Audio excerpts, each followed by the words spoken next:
ధనుర్మాసంలో నేడు 27వ రోజు అమ్మాల్ రంగనాథుణ్ణి తన భర్తగా పొందడానికి ఈ మాసంలో వ్రతాన్ని ఆచరిస్తూ పాసురాలు రచించింది.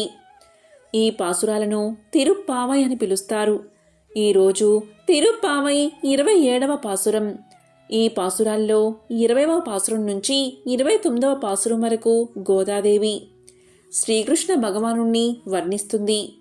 నేడు 27వ పాసురంలో శ్రీకృష్ణుడితో కలిసి పాలు అన్నం మునిగేలా నెయ్యి పోసి ఆ మధుర పాల పదార్థం మోచేయి వెంబడి కారునట్లు నీతో కలిసి కూర్చుని చల్లగా హాయిగా భుజించవలను అని గోదాదేవి 27వ పాసురంలో కోరుతుంది.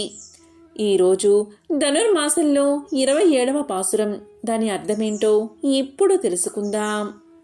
శత్రువులు జయించే కళ్యాణగుణ సంపన్న గోవిందా, నిన్ను కీర్తించి వ్రత సాధనమగు పరా అను వాద్యమును పొందదలిచిన ఘన సన్మానం లోకులందరూ పొగడడి తీరుతూ ఉండాలి. చేతులకు గాజులు మొదలైన ఆభరణాలు, బాహువులకు దండ కడియాలు, చెవి భాగంలో దాల్చే దుద్దులు, పైభాగంలో పెట్టుకునే కర్ణ పువ్వులు, కాళి అందెలు, గజ్జెలు మొదలైన అనేక ఆభరణాలు మేము ధరించాలి. తరువాత మంచి వస్త్రాలు ధరించాలి. పాలు అన్నం మునిగేలా నెయ్యి పోసి ఆ మధుర పాల పదార్థం మోచేయి వెంబడి కారునట్లు నీతో కలిసి కూర్చుని చల్లగా హాయిగా భుజించాలి అని గోదాదేవి రంగనాథుణ్ణి తన చెలులు గోపికలతో కలిసి కోరింది.